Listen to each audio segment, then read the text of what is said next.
Welcome to the very first episode of Team Fishing Australia podcast. I'm your host, Steve Galvin. Today I'm joined by 19-year-old young gun, Noah Crook. We'll be getting to know Noah a little bit better, learning what makes him tick on and off the water. We'll learn how him and his dad took out the win at our last round at Moala in May. G'day, mate. How are you? Good, yourself? Good, mate. Yeah. First, thanks for joining us on our first ever episode of this podcast. And congratulations on your win that last round at Moala. Yeah, thank you. Very excited to be here. Awesome. Yeah, no, great to have you. So we'll start with just get to know you. Before we get into the fishing side of things, we'll just ask you a few questions just to get to know you, what makes you tick off the water. Yep. Where are you based? Based down in Geelong. Moved here back in 2015 from Woodend. So grew up in the country and now based in Geelong. Yeah. What do you do for your day job? So I'm a plumber. I work with my dad. So spend heaps of time with him. Yeah, it's good. Yeah, on and off the water. Yeah. Yeah. Your favourite food? Favourite food is either steak or my mum's special chicken, just like chicken and Tuscan and breadcrumb. It's really good. Yeah, nice. Your favourite drink? Probably Coke Zero water. I don't really drink much soft drink with sugar or alcohol. So water. No sugar, soft drink. Yeah, very nice. Your favourite band or music artist? So I listen to a lot of rap. So probably Dave is a UK drill artist. He's probably my favourite at the moment. Never heard of him. Not many people do. That's all right. Your favourite movie? Probably The Hangover, the first one. Yeah, great movie. Great movie. Yeah. Did you watch Happy Gilmore the other night? Happy Gilmore 2? I did watch it. Yeah, it was a bit different, but it was good. A bit different. Yeah, we grew up with the first one. I remember watching the first one 3 times in one day in '96 when it first came out. Yeah. It was awesome. Your favourite sport other than fishing? Well, I would say AFL, but with how the Bombers are going at the moment, I'd probably go the basketball. Who are you following the basketball? I follow the Miami Heat. Yeah, very good. Favourite holiday destination? To be honest, I don't actually get away for holiday. I haven't been on a plane since I was like 3 or 4. So probably just fishing, just Lake Eildon probably. Favourite holiday. Lake Eildon. Yeah. Nice. Your bucket list fishing destination and bucket list target species?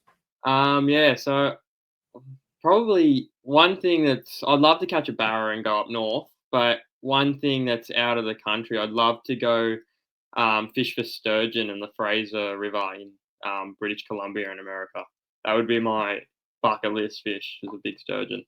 How do they target them? They just sit. They pretty much just sit in the river and bait fish, and they breed in the rivers, like freshwater river, and then they go into the salt. But they're massive. They get up to like 12 feet long, so it'd be awesome to catch one of them. Oh, awesome. Yeah. All right.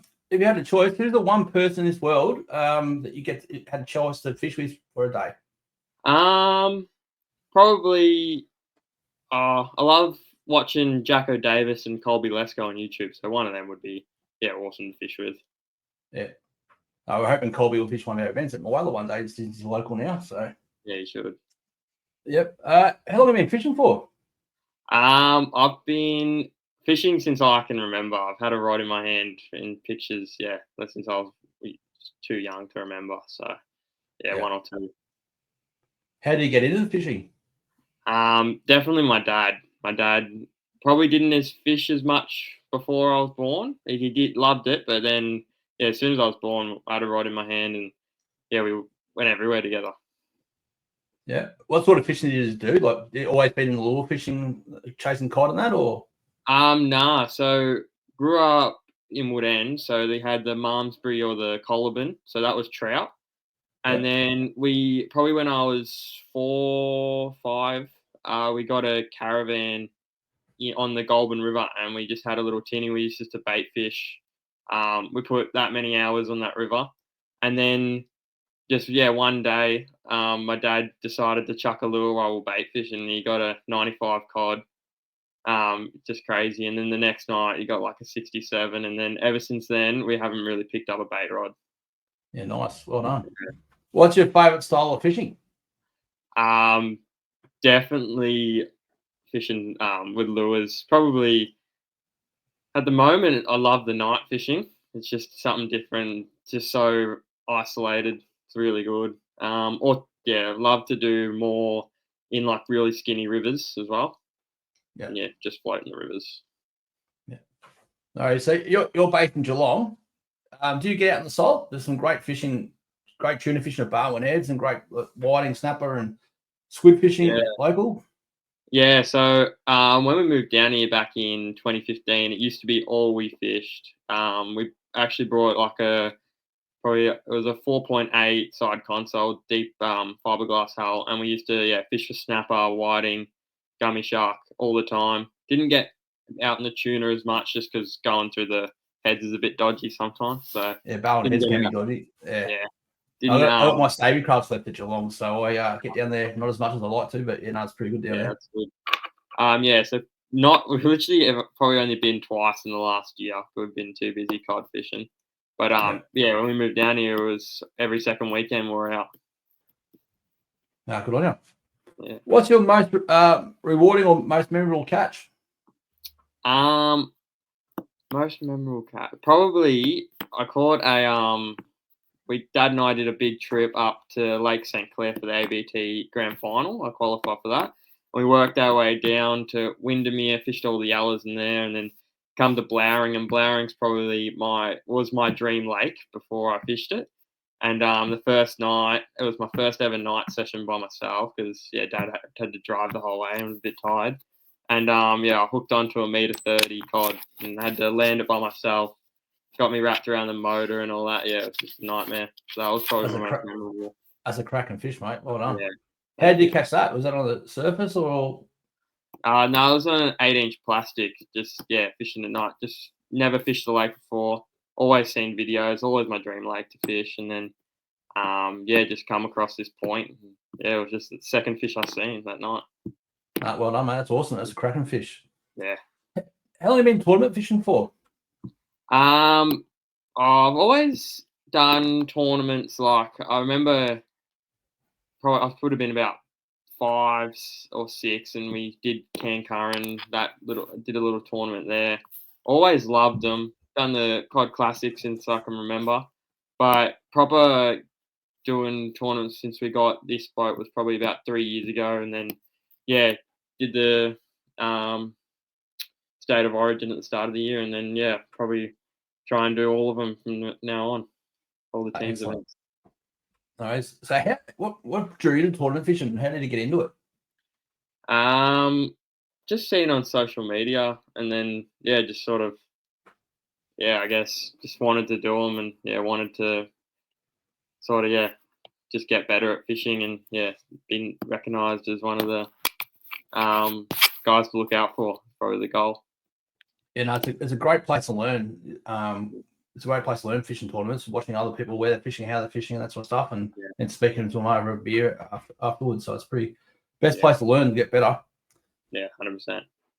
As you said, your first taste of team fishing in Australia was at the State of Origin. So Bryce Abbott, the captain's choice, he put you together with Adam Taylor. How was that? Yeah, that was awesome. I appreciate Bryce a lot for picking me because I obviously hadn't fished an event, so it was a bit controversial. It was a little bit controversial, but anyway, he had a great idea. Like, wanted to give a young bloke a start in the bigger series. So now you're here. Yeah, so I appreciate Bryce for that. I appreciate Adam for taking me out for the couple of days. It's not easy fishing with someone brand new on the boat, especially in those types of tournaments. But that was awesome to get a taste of like real serious tournament fishing. It was really good. Yeah, no, it's serious, but it's also fun afterwards. Off the water, it's fun. Yeah, it's good.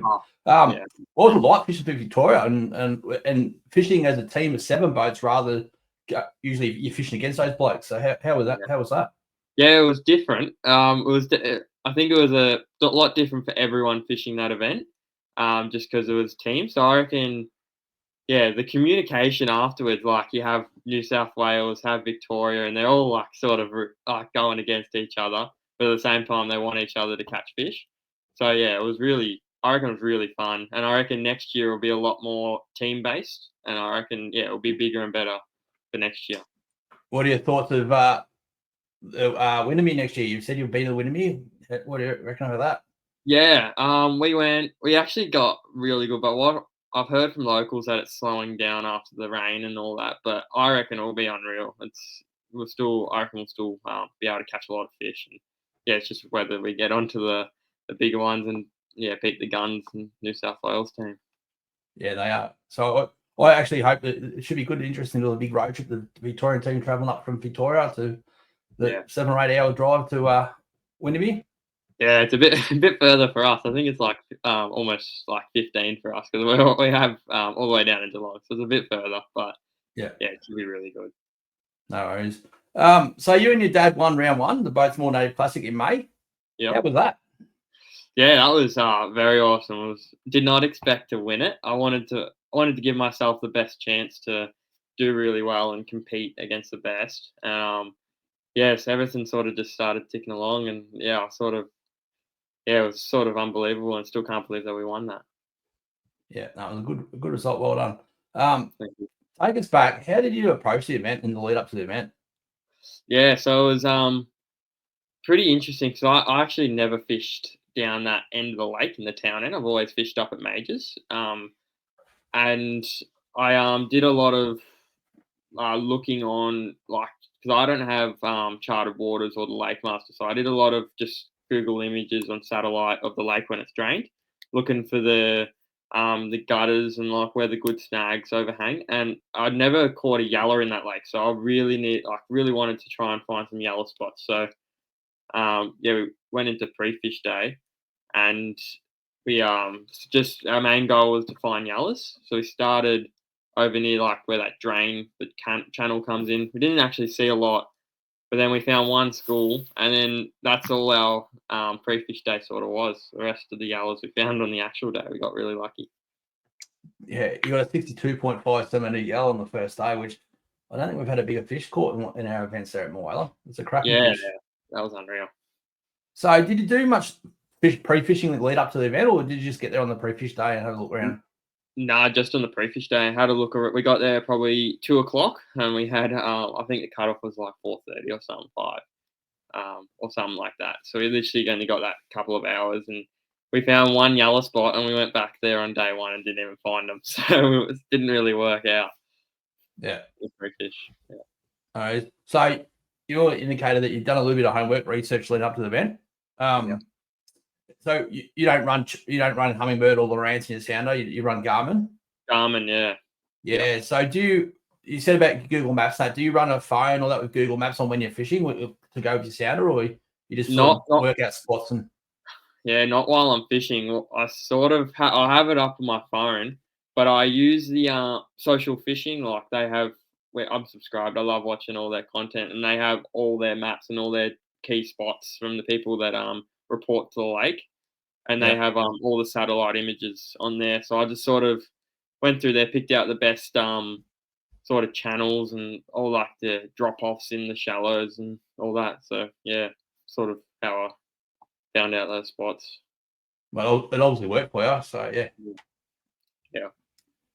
So pre-fish day, you said you got there about 2:00, and the pre-fish sort of finished at 4:00. So you had a couple of hours. What do you do on pre-fish day? Not only this event, but other events. If it's a new lake, I want to at least get a trail of where I want to fish. So I'll normally try and pick. My whale is a bit different, but if you do a bigger lake, I sort of want to pick a couple points. I want to go check them out. I want to at least make a trail to there, just so I know that there's no trees in the way. That's the first thing. And then if it's fishing for cod, definitely want to try and find some bait or some sign of life. Or yallers, just try and find as many schools, and I sort of just pick a point on the maps that looks good, and go from there. No worries, mate. How do you use electronics during a pre-fish day and during the comp? How do you use them? Do you are you just using your live scope on your Garmin's, or are you using your size on pre-fish day, using your side scan and down scan and structure scans? No, I probably don't use them as much as what I should, the side scans and down scans. More just the live scope, just trying to find more of the bait, and then if it's yallers, trying to find schools of yallers on overhanging my favourite is an overhanging tree off a point underwater, like one that you can't see because they're obviously going to be fished less.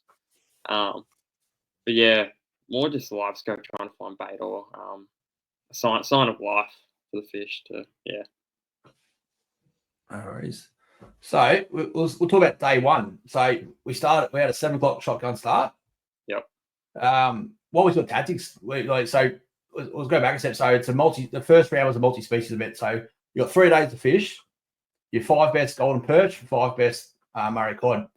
What was your tactics leading to day one? Did you just go out and chase big fish, or were you just looking to find yellows and just try to get a bag of 10 fish? Yeah, so the morning, I reckon that first 10, 20 minutes is crucial for big fish. I sort of like really big believer in bite times and prime time. And that morning, you only get 10, 20 minutes to get that solid fish. So each morning we targeted that big fish, and we're lucky enough to get that 99 within the first 10 minutes of fishing that first morning. And then we sort of realized that it started slowing off a bit. And I reckon by 8 o'clock, we just targeted yellows that whole day. And I reckon we definitely got our bag. We would have caught 10 yellows, and I think our smallest was like 50. So we had a really good yellow bag, and I was really confident. And then with that 99, I was very sort of looked at that. I'm like, we can do this. That was our goal, to average 1 big fish a day.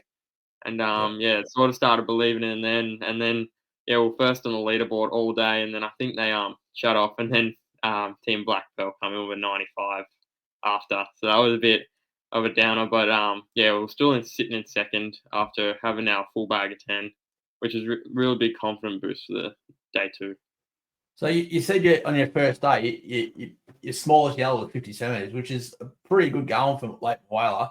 Did you chase yellows for the other 2 days, or did you just were confident that was it? Nah. So I sort of knew from previous events that yellows, or even anywhere you go, yellows always tend to shut off the more days you fish. So that was definitely my goal, is to get a real good bag of yellows.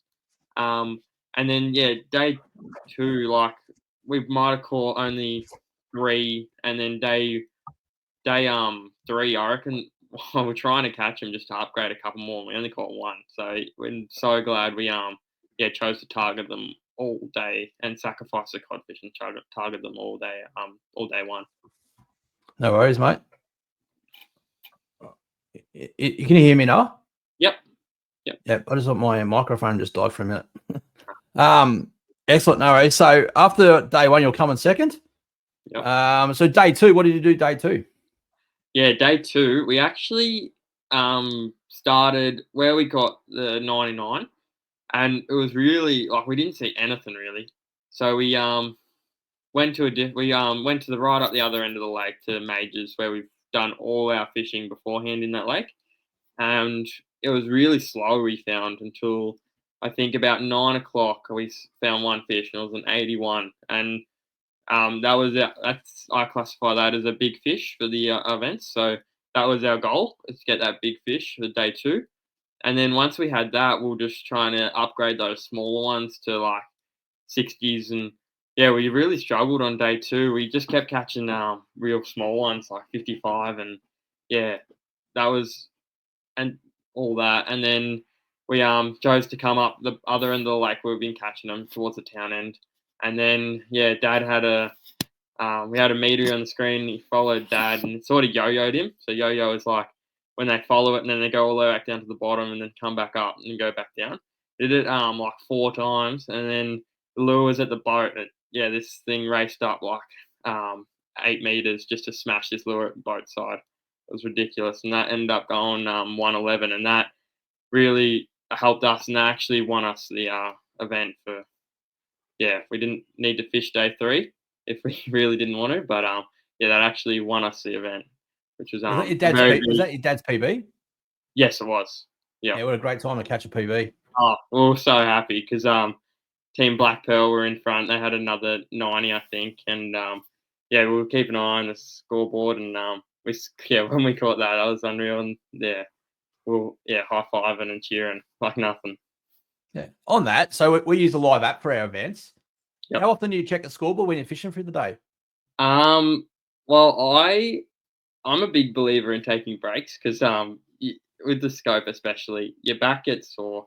So I reckon I fish really hard for the morning, and then I reckon at about maybe 10 or 11, I take breaks and might only be for 10 minutes, but I would take them every hour or two.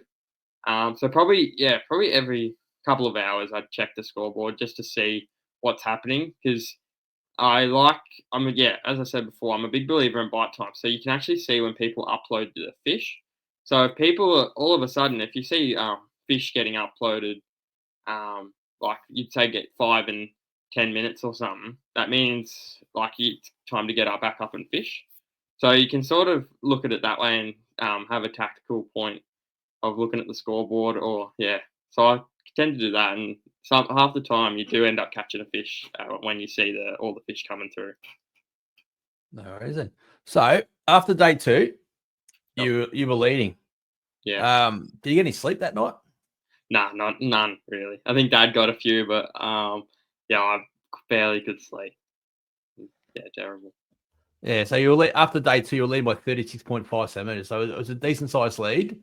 Yeah. But with the 10 fish, a couple Yeah. upgrades, and it sort of can catch up pretty quickly. Yeah, and it definitely wasn't a comfortable enough lead to get a good night's sleep for sure. Because we know the fishermen in that event, and we know I know pretty good friends of Lockie, Mitch, and Jordan. So I knew they were definitely capable of getting a few big fish, and they did end up finding because I worked it out in my head like they only needed another 90 and another real good one. So which was definitely like that, which they were definitely capable of getting. So my goal for that day was just to upgrade our smaller fish and try and go for that big fish, but we couldn't find it. So yes, my goal was definitely just to upgrade that big fish, and we couldn't really do it. Like I think we still had a 50 in our bag, and we ended up getting them all to 57. So yeah, we still couldn't really get those solider fish just to boost us a little bit. But yeah, thank You God. had a 7 centimeter upgrade for that in that final day, day 3. Yeah, I think one of them was a yellow. It was a yellow going to we got a 56 or something and upgraded from a 52. So I think that was a bigger upgrade somehow. And then all the cod were just 57. We just kept catching 57. So I don't know what was going on. No, it's amazing how many, because we have the last 3 hours of the event, it's sort of the scoreboard gets switched off. Yep. And I'm always in my cabin watching the scores. It's amazing. One fish, where fluctuations in the leaderboard, or it's amazing how the events get won in the last hour with an upgrade. Yeah. So it's crazy. something to watching it. So yeah. So the final result, a presentation. So how does it feel? Like there's not many people in Australia have won a $10,000 prize check. So how did it feel when you did you know you won? No. Presentations. So coming off the water, I spoke to Jordan because he handed up that fish, and he goes, I said to him, "Oh, yeah, I seen you got a 70," and he goes, "Yeah, we got a couple," and then he didn't say anything, so he teased me a little bit. But then when we got to the that was coming off the water, entering our fish, and then when we got to the actual event, come back from having a shower and all that, we got to the actual presentation. We were speaking to them, and they said they didn't get anything, so that sort of boosted us a bit, but we definitely weren't confident even minutes before you were announcing it. Like we still were just unsure. It didn't feel real. So yeah, it was very a lot of relief taken off when you announced it. All right. So so you and your dad fishing together, won $10,000. How's it fishing with your dad in a tournament? We've got a lot of father and son teams, which it's great having father and son teams. How's it feel winning one of the largest prize checks in Australian fishing with your dad? Yeah, it's pretty cool. I couldn't. Fishing even 3 days. It's a lot to fish with someone else, and I couldn't. Imagine fishing with someone else now. We probably fight a little bit, but we know we can get back over it. Get over it, and the next day. So yeah, there's no one else better to fish with, and he lets me up on the scope a lot, so I appreciate that a lot. So you're the captain of the boat? A little bit, but yeah, he pays for most of it, so I have to appreciate that. Yeah, you're pretty lucky. You're in a good situation. Very good. So you've won other. You've won other. This wasn't your first tournament win. What was Yeah. before this event? What was your biggest cash prize before that? 2,000. So I won Yeah. one of the Pro Series, the Central Vic, and that was pretty cool. That was my first real big win, or it might have been would have been my first over $1,000 win. Yeah, well done. That's awesome. Yeah. What does a 19-year-old do with his share of 10,000? Did he get to see his share, or that does cover the boat costs and all the other costs? Yeah. So I think we ended up putting most of it in we put most of it away for all the comps for the rest of the year. So all our comps for the rest of the year, all the accommodation are paid for, and I think we got about 3,000. Ended up getting about 2,500, 3,000 each, and the Yep. rest went into the comps for the rest of the year. Yep. Yeah, it takes a lot of pressure off, and dad took my mum and him went to Fiji, so that was his money spent, and I still haven't spent mine. I don't really spend my money that much, so Smart boy. still sitting in the bank. Yeah, well done. So well done that. Outside of fishing, what do you do? What do you do? Anything outside? Do you play any sports or that?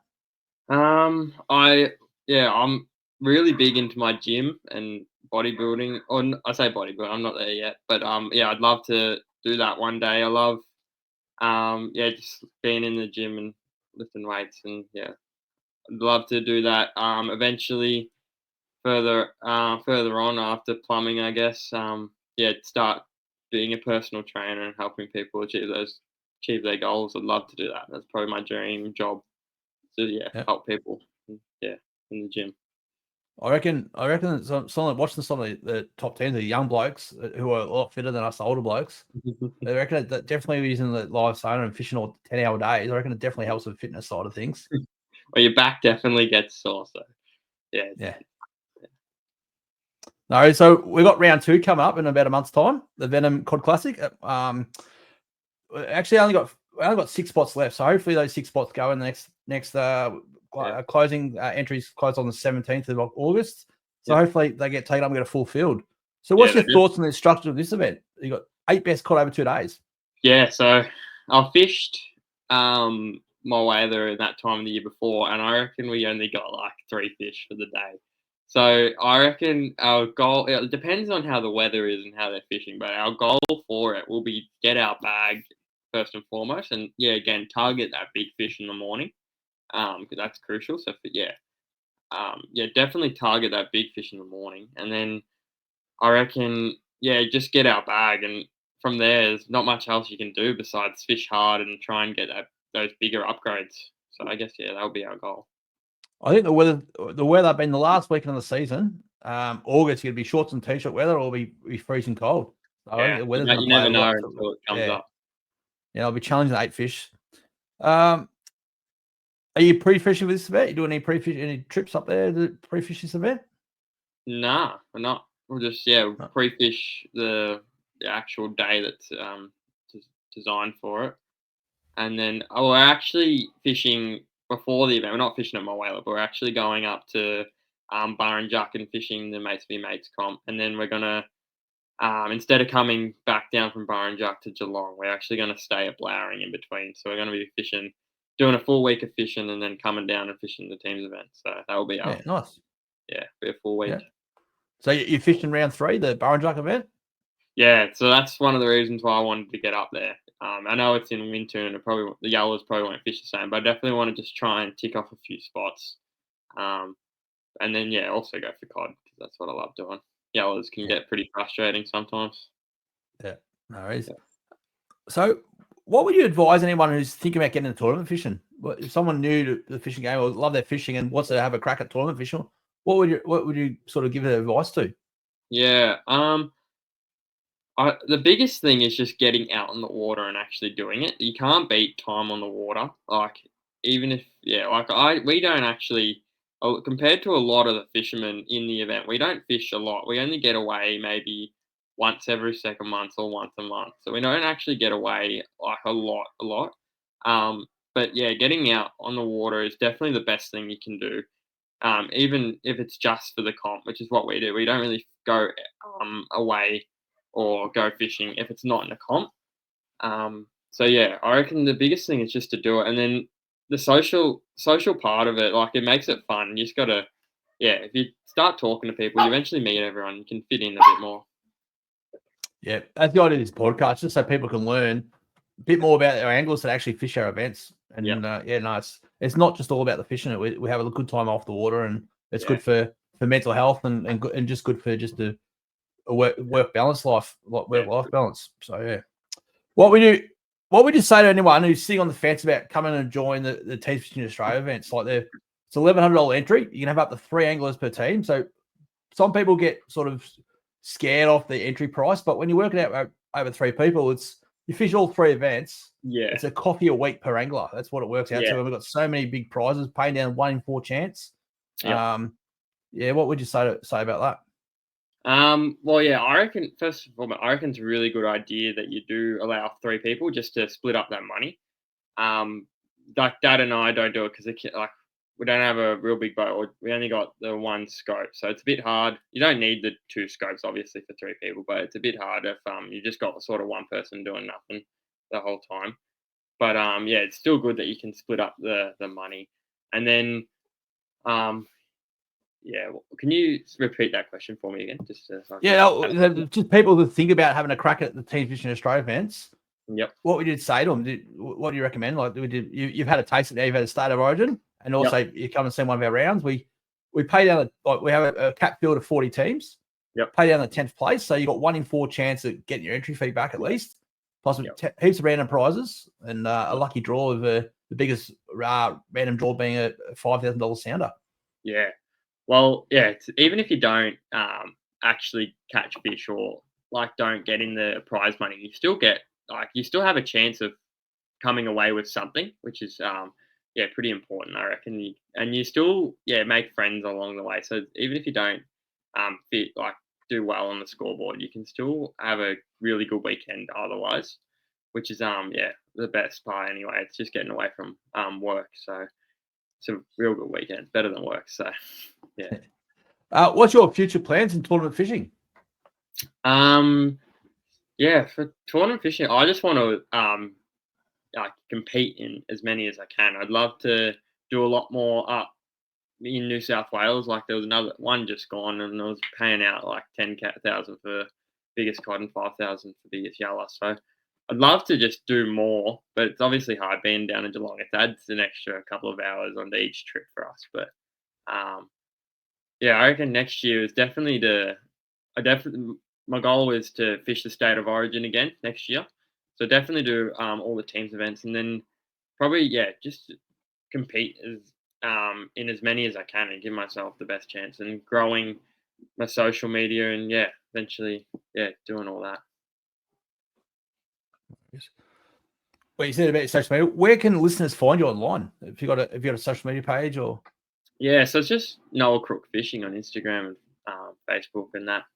And then I do have a YouTube. I don't upload as much as what I should because we are tournament fishing, so I don't want to spend too much time with the GoPro and stuffing around with that. But I definitely need to start doing it a bit more, and hopefully, people watch it. And, probably one of my big goals is to grow that, and eventually do it full time if I can. But I know it's pretty hard in Australia, but that's definitely one of my big time goals. Yeah. What sort of gear do you use? What sort of gear do you use for your cod and for your yellows? And so I don't really have a brand in Pacific. I use Daiwa, I use Blade and Tails, I use have a Miller rod. I literally don't stick to a brand. I more just get the rod that's designed for the lures I use, which is I find more important than just sticking to a brand. So for the cod, it's definitely swim bait rods. I love. My favorite rod is a Daiwa TD Sol. They don't make them anymore, but it's an extra heavy. But it literally can cast anything like you want. It can cast the big stuff, and it can cast 7-inch plastic. It can cast 5 8 ounce spinnerbaits. It can do everything. And that's definitely my favorite rod. I've just got that matched up with a 300 size reel. So all my swim bait rods are 300 size reel, and then I've got one rod that's got a 200 Tertullian on it. and then I've got one other rod that's got a 150 Tatchler on it. So yeah, I don't really think brand matters, but yeah, it's more real, and your reel size, I reckon, is what matters and what your rod's doing. So What size braid do you run? So braid, for my biggest rod, I run 60-pound braid, but it's the same like diameter as 40 pounds. So it's just like some high end. I don't know the actual brand. It's just like some high end Japanese stuff that I've got. And so it's like the size of 40-pound, but it's 60-pound. And then it's really 40-pound is what I run. So that's my big rod that has that, and then 40-pound. And then for the others, I run 8 or 10-pound and 8-pound leaders. I don't really go above that because I reckon they can tell the difference. Definitely between, like, they can definitely tell the difference between 10 and 12. So I just go light as possible. You don't have to go too hard unless you're fishing in the sticks. So yeah. Very good. Any final thoughts or tips you want to leave us with today? I've got a few questions. I was just wondering how long you've been doing Tech Angler for, and how's that going? Yeah, no, Tech Angler. So I've been doing that for 7 or 8 years now. So yeah, no, Tech Angler's always busy. It's just a matter of trying to find time between my other work commitments and that. But no, we coming up the spring, we're pretty busy again doing all these sound sessions. So yeah. Thanks for asking. Yeah. Yep. And also, how have you done any tournaments, or do you just like running them all, or did you used to fish? No, I ran tournaments. I don't get time to fish tournaments now. I sort of I don't get many weekends spare now, but I always fished tournaments before leading up to running these events, and sort of these sort of events are what I'd like to fish. Like this is sort of made it, but I'm a big believer that tournament director you shouldn't fish an event that you run. So I'm a big believer in that. So it's that's fair enough. Yeah. And what is your what did you grow up fishing for? Like, what was your main species when you were growing up? I grew up on the coast, not far from Geelong, down near Colac. I grew up on the coast, so we used to do surf fishing for salmon and that with my dad when I was younger. Then we moved up to Albury, and I sort of just fished Lake Hume, a lot of bank fishing, and then I got into fly fishing. So I do a lot of fly fishing, and then I got into cod fishing in about 2001. When I brought my first boat. So I been fishing with cod there, and just got back into the last 12 months, got back into the fly fishing, and I'm loving the fly fishing with cod these days. So conventional fly fishing, not throwing flies on a bait caster. Yeah, I'd love to do that. Yeah. Just another rod provider, isn't it? Yeah. No worries, mate. Well, thanks, Noah, for joining us on our first edition. I think everyone would have got some great information from you and got to know you a bit better. Hopefully. Yep. Thanks, mate. Yeah, thanks for having me. It was awesome to come on. Wish you all the best for the teams events, and wish you all the best for the rest of the events for the rest of the year. Cheers, mate. Thanks a lot, mate. Yeah. Thank you. Thank you. Bye. Thanks, Noah, for joining us today. For everyone listening, check out Noah's socials. And if you liked this episode and want to learn more about the anglers who compete in the Teams Fishing Australia events, please subscribe to our page. See you next time on the Teams Fishing Australia podcast. We'll speak to Cade Blow.